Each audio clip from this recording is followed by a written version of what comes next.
చాలామంది కుల సంఘ నాయకులు ఉంటారు. ఈ నా కులం గొప్పది, నా కులం గొప్పది, నా వాళ్ళు గొప్ప అంటారు. ఆ కుల సంఘ నాయకులు చివరికి ఏమవుతారు తెలుసా?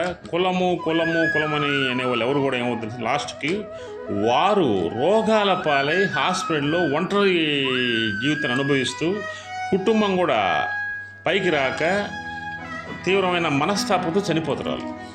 అదేవిధంగా నా మతం గొప్పది, మేం గొప్పలం అనుకున్న వాళ్ళు కూడా తీవ్రమైన దుఃఖం చనిపోవాల్సిందే.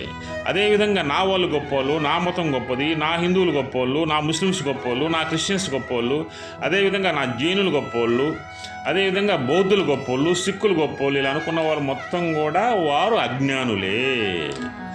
జ్ఞానులు ఎవరంటే మానవ జీవితంలో జీవాత్మే పరమాత్మ.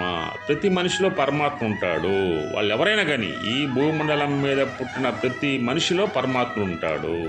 అదేవిధంగా ఈ భూమండలం మీద పుట్టిన ప్రతి జంతువులో కూడా పరమాత్మ ఉంటాడు.